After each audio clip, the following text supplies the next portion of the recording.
Welcome to Kala Podcast. We deliver campus news and provide entertainment for HonCC. I'm your host, Alan, alongside with Chris and Bryson. In today's episode, we'll be talking with our guest, Dr. Eric Paul Schaefer, who is an English instructor at Honolulu Community College. How's it? Very good. Thank you for asking. How have you been since last time? Because we were all in your class last semester. Yes. And you seem to have survived, which is always nice. It's good to see you're doing well, too. Exactly. That's the main thing. I'm hoping that all of my students in my current classes and all of my past classes are doing well during the COVID-19 problem here, wearing masks and, of course, hopefully retaining jobs and streams of income. Maybe sometime soon we'll have a political answer to some of that. But in the meantime, good luck to us all. And especially since the holidays are coming up. Can you smell that? Can you smell that? Turkey. I can smell it. Yeah. My custard pie. Your custard pie. It's the stuffing for me, guys. The pecan tart. Pecan pie. I see you grew a beard during the quarantine. No, I'm glad you mentioned that. It's one of the things that you can actually see. Tell you what, when the requirement for masks came out, I decided that I would grow a beard so that it would be so uncomfortable to wear a mask when I go out that I would stay home. Nice. That's a good incentive. And it helps remind me not to touch my face, right? Which we're not supposed to do because of the spread of germs. So it's been doubly effective. It has kept me home. And on top of that, right now it's serving as my Sean Connery memorial beard because I miss Yeah, he passed away recently. And I just give him a tribute right here. Rest in peace, Sean Connery. You can give us a Sean Connery impersonation. I don't know if I can do. I don't think I can. I can do walking. Oh, wow. Go ahead. Oh, okay, let's see. This is from, you remember the Saturday Night Live skit about Don't Fear the Reaper, where basically it was all about more cowbell? Oh, the SNL skit? Yeah, you should definitely go to YouTube and watch it. But in the meantime, Christopher Walken says, let's see, I've got a prescription. And the only answer is more cowbell. That's Christopher Walken. That's pretty good. Yeah. That's pretty good. Not gonna lie. I'm very happy you like my impression. Okay. Arnold. That's a little less good. Nah, I'm just kidding. Well, the first question we have is, how and why did you become a college instructor? Now, unlike many college instructors that you might have, I actually trained to be a teacher. But first, I trained to be a high school teacher. So I did the whole education minor. I did the student teaching in the high school. And I was actually certified in New Mexico to be a teacher. But when I was applying for jobs, they were really, really tight for high school teachers. So as a result, I went back to school and got my master's degree. And when I was getting my master's degree, I realized how much I like studying literature and writing. So I stayed for the entire degree. And then I liked it so much, I decided to get a doctorate. So I went to Davis, California, and managed to stretch that out to 7 years, which was really fun. I got a lot of writing done, met a lot of people, learned a lot of stuff. And when I ran out of teaching time, I ended up going to Japan for 8 years. And then I came back to Maui, where I taught for 7 years, and then to HCC, where I've been since 2007. And just this year in August became a professor finally at HCC. Yeah, I was really happy. It's one of my lifetime goals. If you have a bucket list, that's a good thing to get off your bucket list. Become a professor. Check. Yes. So I don't know the tier. I know there's a tier kind of for like instructors at colleges. So professor is like the highest one, right? No, you mean the steps? Yeah. Yeah. When we're first hired, we're all instructors, and that's called the C2 level. And when we get tenure, we get to C3 level, which is basically assistant professor. And C4 is the next one. When we get a promotion, we go up to associate professor. And the highest level at the community college is C5, which is professor. And that's what I just got in August after 13 long years of working with the students, having fun, enjoying it, walking in the halls. But now I can't even walk the halls. They won't even let me on campus. Well, congratulations for getting the C5 position. And thank you guys for contributing to my ability to get that promotion. You were in my classes working hard and you made me look good. So I appreciate it. Our pleasure. On the topic of COVID-19, what difficulties have you had and do you still have with teaching online? Because I know when we were in your class, just being on screen and looking at a screen, you get headaches and yes, that's true. Yeah. One of the things I've had to do is I requested from the school a larger screen so that I could connect it to my computer and read essays on that. And that has helped a little bit. I also went and finally got myself a pair of new glasses with a new correction and with that coating that they have against blue light or something like that. So now I can look at a screen longer without getting a headache. So that has been helped a lot, probably from experience and learning how to do it and to do it in small portions and then come back in an hour and sort of stuff. But basically the bigger screen, the new glasses, and setting up a nice station for me to teach at has helped a lot in terms of getting things done with synchronous delivery. I don't mind synchronous delivery as much as many people do, but I don't ever want to have to do distance ed where, I put things up there and then people write back to me and I never get to talk to my students. I would not know what to do with a classroom full of people that I never talk to. It seems really strange. So I'm glad that we have this Zoom option because it works out very well for me. Yeah, that's good to hear. So in relation to what HCC can offer and what the difficulties with students, what do you think could be done better by the system perspective to aid teachers and students? What would really be great if we all marched down to the State House and said, okay, give students free computers so they can get online and take their classes. Right? That would be great. Maybe we could give, some kind of technical support to help people figure out how to get onto Zoom and how to access the internet. Because a lot of people just, I hear we're all technologically savvy, but that doesn't seem to be true in some cases. And so we could use all the help we could get. On the other hand, I tip my hat and give a shout out to all my students and fellow faculty members for how well we are all dealing with this. I mean, this shows our dedication to each other as human beings and as lifelong learners to be able to figure out a way to have class and work together and get the work done so you can continue on your degrees even as the pandemic is raging. And I think I just checked the numbers today, and there's still a huge spike in COVID on the mainland, which means probably we did open to tourists, didn't we? Yes. So that means that there will be a spike here soon as well, because isolation doesn't work unless everybody isolates. I don't know why people don't understand that, but everybody has to do it. You all have to wear masks for yourself and for others. Otherwise, it's not effective, right?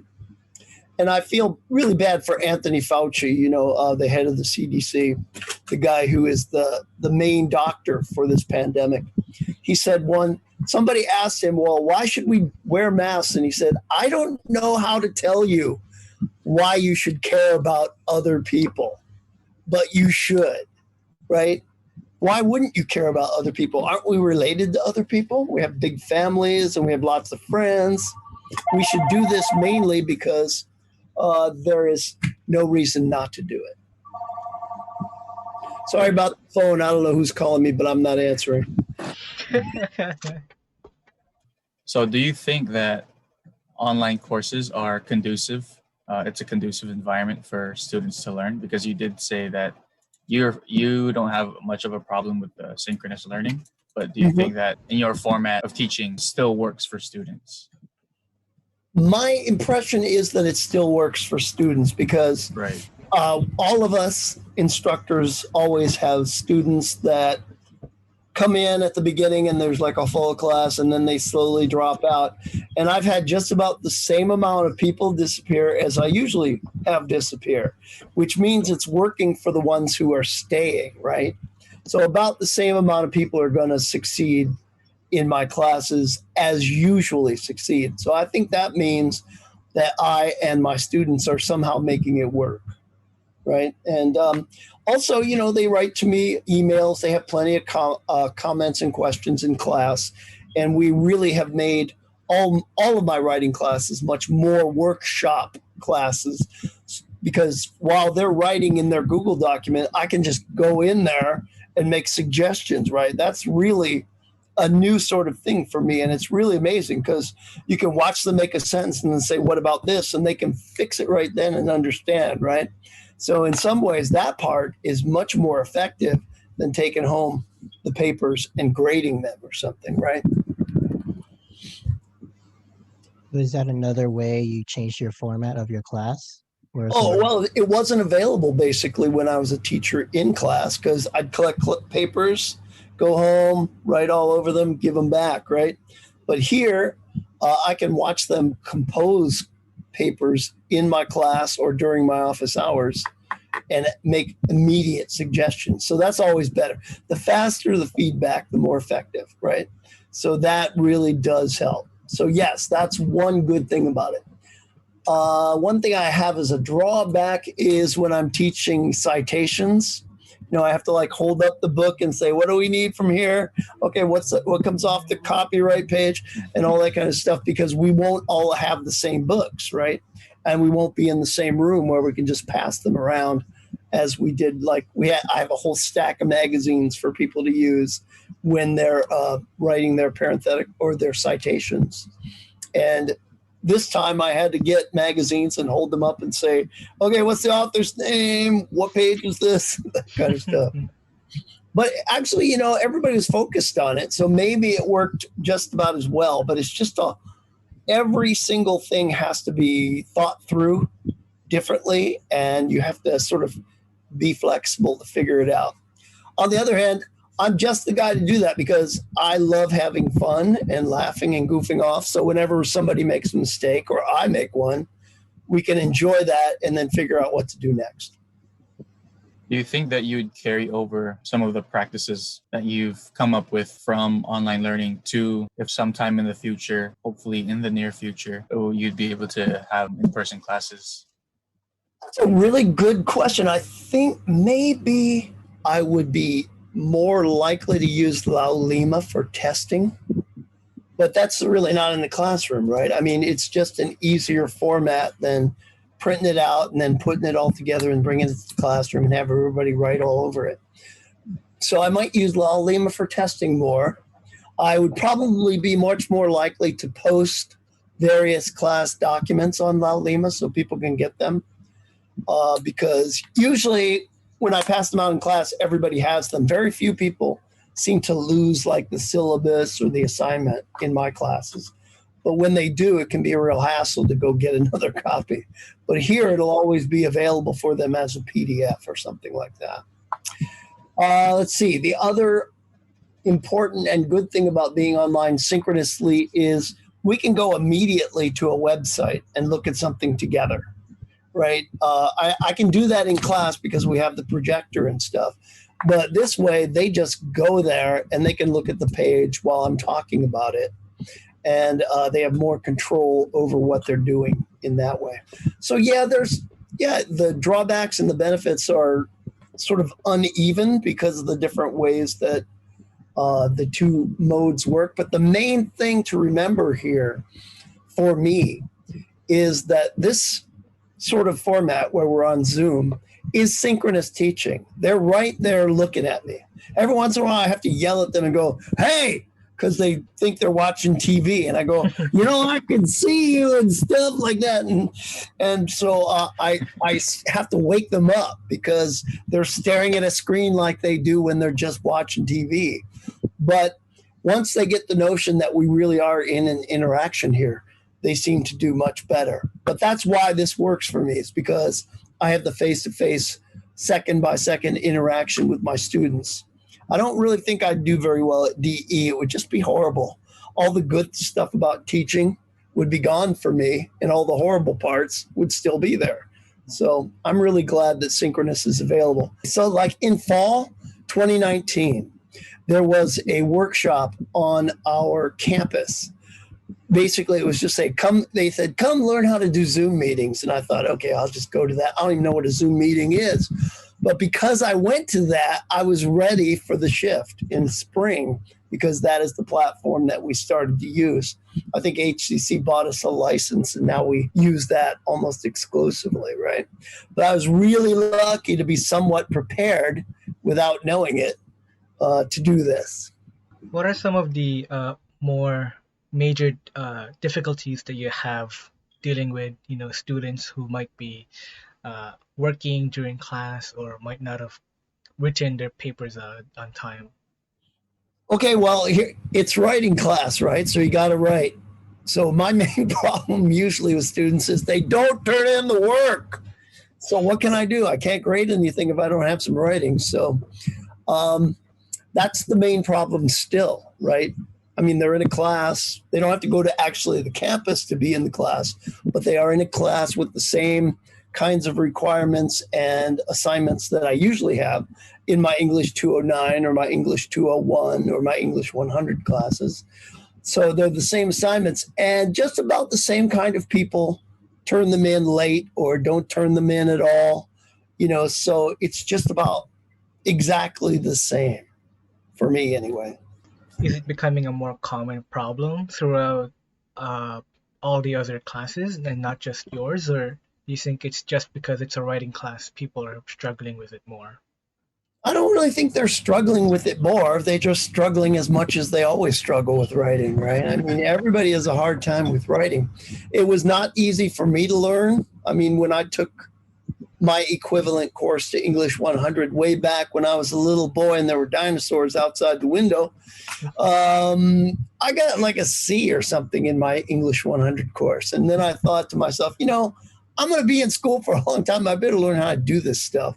So I focused on it and got better at it and then studied it and then became a professor of it. So it's not hard to do, but it actually requires work. And nobody ever thanks you for doing the work, right? I mean, it's not like, when you climb Mount Everest, everybody goes, you climbed Mount Everest, yay. And everywhere you go, people are like, talk to us. People say, Mr. Schaefer can write some of the best sentences you ever read, but who cares? Well, I will say that your class has helped improve my writing. I'm so glad. I'm delighted. I'm very happy. That makes me really happy. I was kind of scared, like, he's going to judge my writing on my email. Don't worry about that. We all do. Oh my gosh. We didn't miss your dry humor. Well, if we're going to get through this mess, we better have a sense of humor. Sometimes I'll say to my students this semester, I'll go, hey, everybody go down to Kmart and buy yourself a sense of humor because ain't nobody smiling. What's wrong with you? Nah, I honestly do miss your sense of humor. It's a nice change of pace a moment of respite, you can say. Yeah, that's right. Well, I don't know how funny the other classes that my fellow teachers teach are, but I know some pretty funny instructors at HCC. So I'm assuming some of them are pretty darn good, and they love to do jokes. So hopefully they're bringing them into the classroom just like I am. So, what are some of the best things that you think came out of this pandemic, teaching wise? Teaching wise, let me see. Well, in some ways, I have a little more time to spend on reading and commenting on writing because I don't have a commute now, right? So I spend those hours reading through what people are doing and making comments on it, right? And the comments, the minute I'm done with them, are available to the students on Google, right? So they can just look it up the minute I'm finished.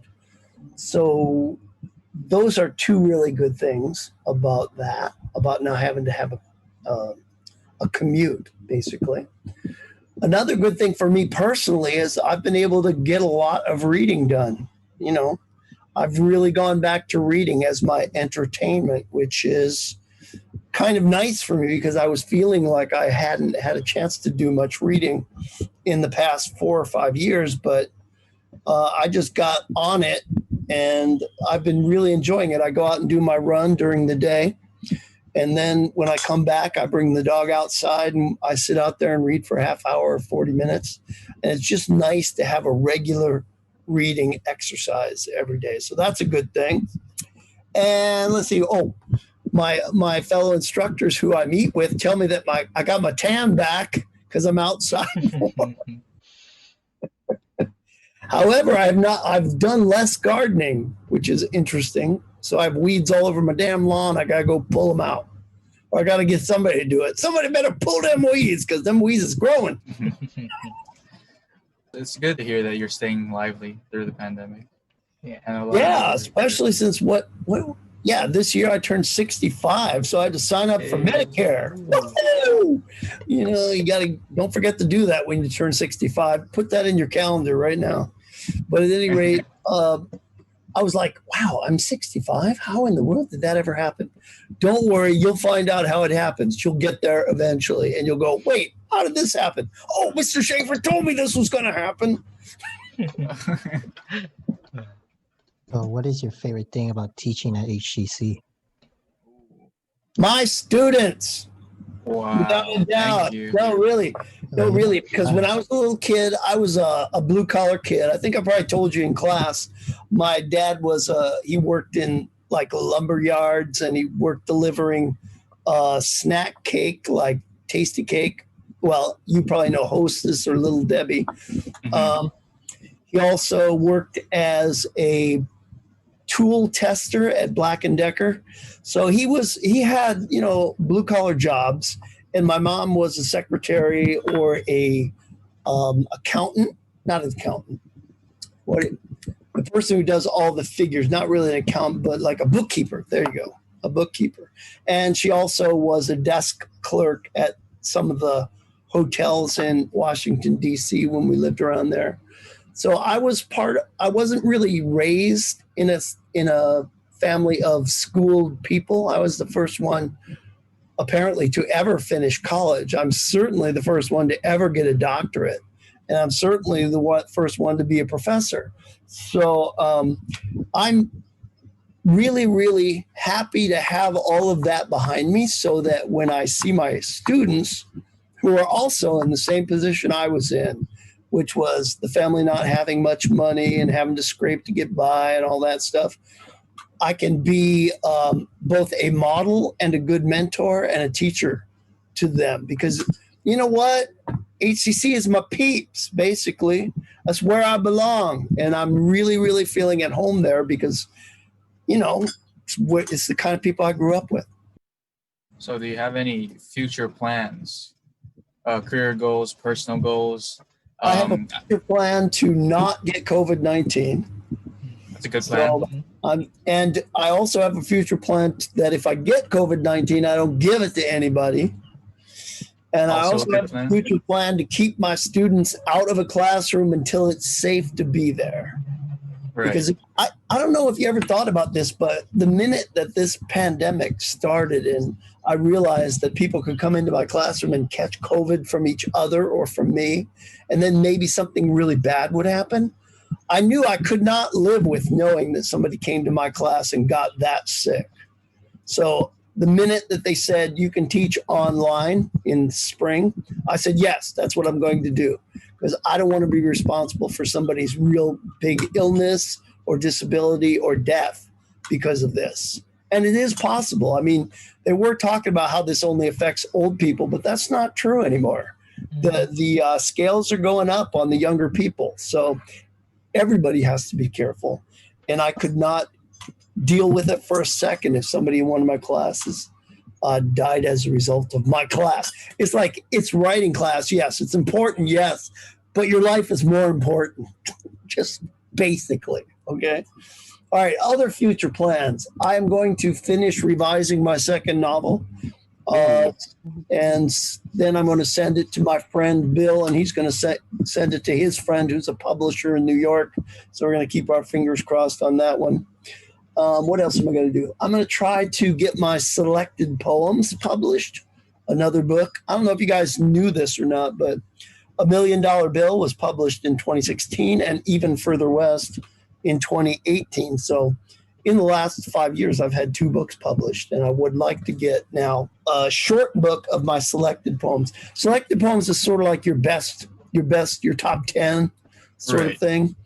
So I would like to get that out there so people could enjoy it. Let's see, what else? I want to teach my dog to not chew my slipper. Yeah, that's a definite future plan. That's a hard one. Yeah, I'm telling you. And let's see, what else do I want to do in the future? I don't really like traveling. I know everybody else loves traveling. I don't really like it. In fact, I never go anywhere unless I know somebody where I'm going.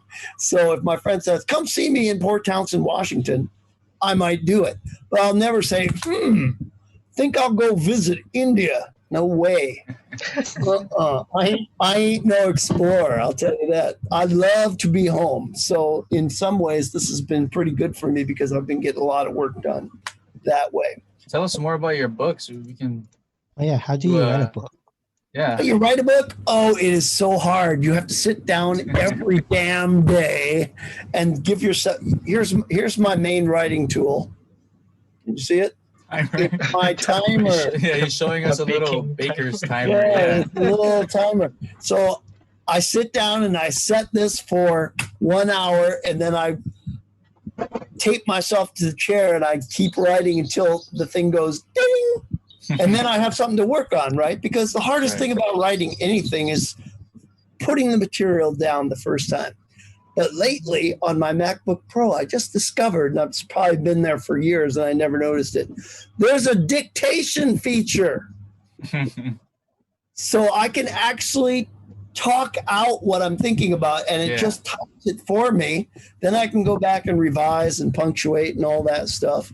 I think that's one of the greatest things ever, because not only will the writing sound like I'm speaking, but it will also allow me to get more done in a writing session than usual. And really, the revision should be on paper, but the first time speaking it out loud is just as good as anything else. So I'm delighted to say I use the dictation feature a lot more than I ever thought I would. So in terms of getting those done, just sitting down and setting the time and doing it, it's really hard. But I had a real hard time with my novel that I'm going to revise. It's called 6 Ways Home. And it's a story of a 15-year-old boy who lives with his mother and his sister and his brother in Michigan, and he works on a Christmas tree farm. And he's not having a good time in high school. His grandpa that he really loved just died, and his father abandoned the family. So it's really, really tough on them. They're poor and trying to get by in a cold winter. So I did live in Michigan when I was 15, and they were cold winters, so it was easy to come up with the kind of setting and stuff. But I really enjoyed just making up the stories, but it was still really hard because I don't think in terms of plot. So I like to write like a really cool scene. And I go, how do I get that scene from this scene over here? I'm not very good with that stuff. In fact, if you ever look at my first novel, Burn and Learn, you'll see I don't do that at all. I just put a chapter about this and then another chapter about that. And I just skip all of the going day to day stuff. Well, with this novel, I had to do the day-to-day stuff. So I enlisted the help of my wife. I said, okay, Veronica, every Sunday we're going to sit down. I'm going to read to you for an hour from this book. And you're going to tell me anything you think is missing or that you want to know more about. And I will put that in there. And if you see something you think can be moved, tell me and I'll be glad to move it. So she helped me finish the first draft of the novel. And it's all, I guess, 95% it's written. I have a few scenes I want to add. And I have to revise the whole thing just to make it, flow better. But yeah, that's what I'm working on now. I really like it because it's a young adult novel. And I think it'll be quite fun for people. It's got kind of a Christmas theme as well. So that's kind of fun. Is there a place we can see all your works? Or Well, now let's see. All of my works, I don't know if there's any place that has all of my works. a good sum of your published works?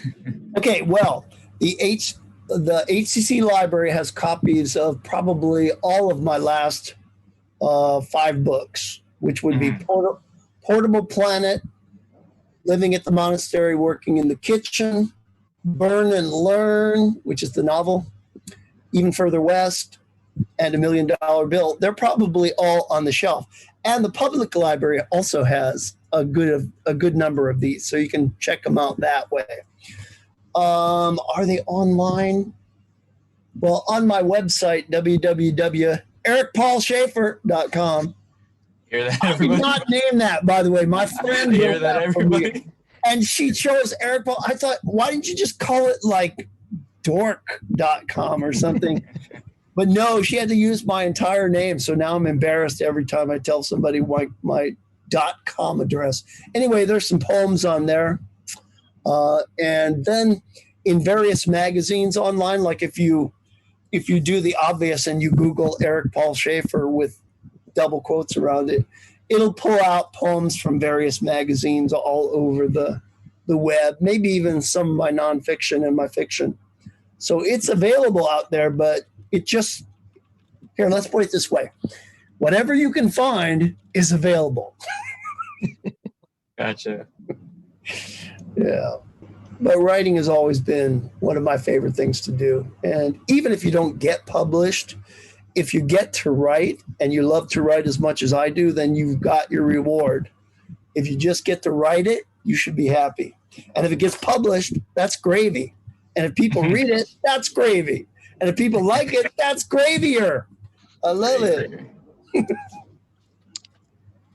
We'll do a book review on one of our podcasts. Okay. Feel free anytime. Yeah. Thank you again, Dr. Schaefer, for sharing your perspective and taking your time to chat with us. And thank you all for listening to Call Out Podcast. Listen to Call Out Podcast on Spotify, Apple Podcasts, YouTube, and Anchor. New episodes every Monday. And visit the Kala website at thekala.net for campus news and events. Follow us on Instagram and Facebook at HCC Kala News. And make sure to check out Dr. Schaefer's work at www.ericpaulschaefer.com. Outro music by Loucielago. Check out Loucielago on SoundCloud at soundcloud.com/Loucielago, LOUCIELAGO at Loucielago. And the song is called Light Sleeper. Enjoy.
man. Thank you. Yes, Thank buy his you all. books. Yeah, take a look at his books, buy his books, read his poems, do it Yes, and all. enjoy them. Gravy.